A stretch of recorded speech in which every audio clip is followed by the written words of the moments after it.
Assalamualaikum warahmatullahi wabarakatuh. Perkenalkan nama saya Derman Mardiana dari kelas PJKR 5A NPM 18 10 63 10 70 131. Di video kali ini saya akan menjelaskan tentang bab 1 yaitu manajemen sistem dan administrasi olahraga. Apakah itu manajemen? DAP dan Mersis tahun 1998 mengarahkan manajemen sebagai proses pencapaian dari target organisasi secara efektif dan efisien melalui melalui perencanaan, pengorganisasian, kepemimpinan dan pengontrolan sumber daya organisasi.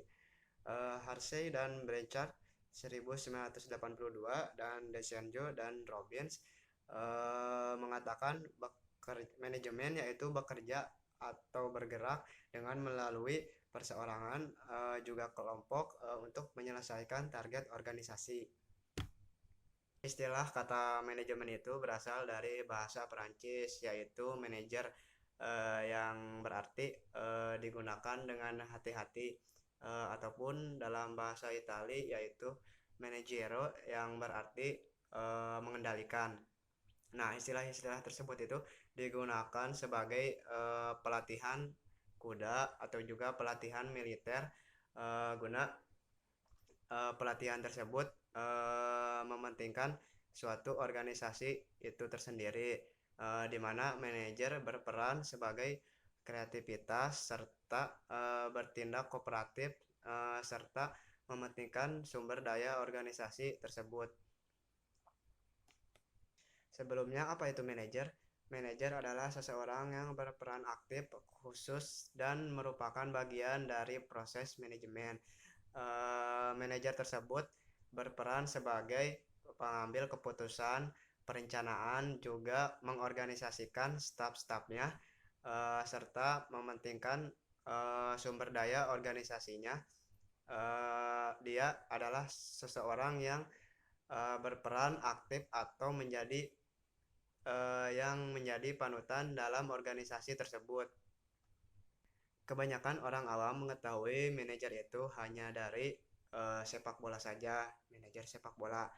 Tahunya orang seperti itu.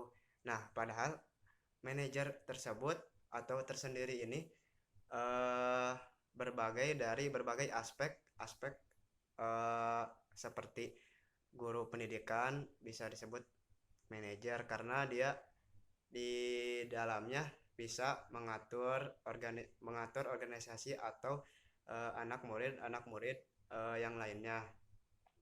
Juga seperti manajer pusat kebugaran, manajer dari PT atau manajer dari usaha-usaha menengah sampai atas.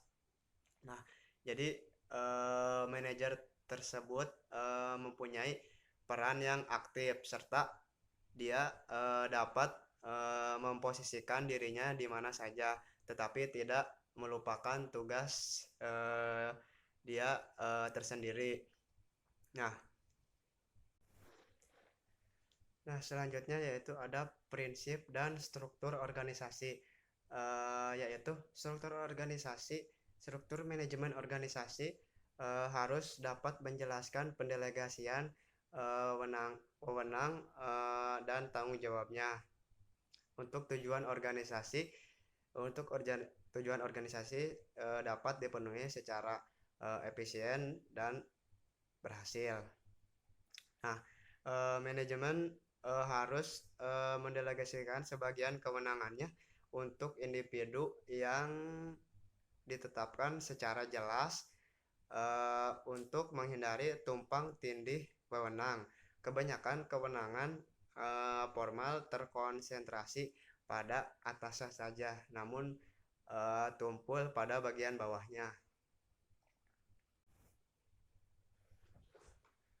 Nah, adapun struktur-struktur manajemen dalam sistem pendidikan yaitu suatu struktur-struktur pada dasarnya digunakan untuk mengembangkan pendidikan jasmani di sekolah SD, SMP, SMA atau SMK sampai di jenjang universitas.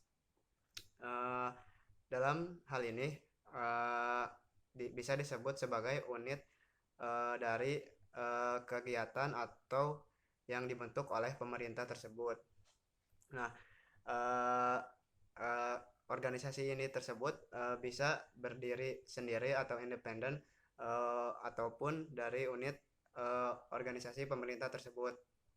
Nah, jadi di dalamnya suatu organisasi ini melakukan manajemen atau eh, membuat struktur-struktur dalam dunia pendidikan. Dalam strukturnya tersebut bisa dikatakan sebagai kepala sekolah sebagai manajernya dan wakil kepala sekolah, sekretaris dan bendahara. Tujuannya dari manajemen organisasi di pendidikan ini yaitu sebagai suatu modal utama untuk meningkatkan kualitas pendidikan-pendidikan yang ada di Indonesia tersebut. Adapun struktur-struktur organisasi dalam pendidikan jasmani di universitas yaitu ada 4 komponen, yaitu pertama komponen program kegiatan fisik dan yang kedua yaitu program keguruan dan yang ketiga program non keguruan dan kepelatihan dan sebagainya, dan yang terakhir ada program kursus tingkat perguruan tinggi. Selanjutnya yaitu ada administrasi. Administrasi berasal dari bahasa Belanda yaitu administrasi, yang artinya sebagai bentuk kegiatan yang melibatkan tulis menulis, surat menyurat, ketik mengetik, atau secara garis besarnya yaitu pekerjaan-pekerjaan tata usaha, office work. Nah, dalam kata lain, administrasi bisa dikatakan ada dua faktor atau komponen di dalamnya, yaitu dalam arti luas maupun arti sempit. Dalam arti sempit yaitu di mana administrasi yaitu dimaksud atau ditinjau dari lingkup kerja yang sempit hanya berkisaran pada kantor saja.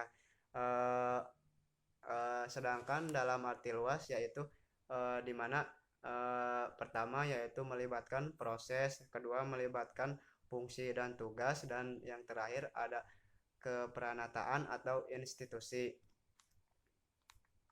Cukup sekian video pembahasan dari saya, kurang lebihnya mohon maaf. Wabillahi taufiq wal hidayah. Wassalamualaikum warahmatullahi wabarakatuh.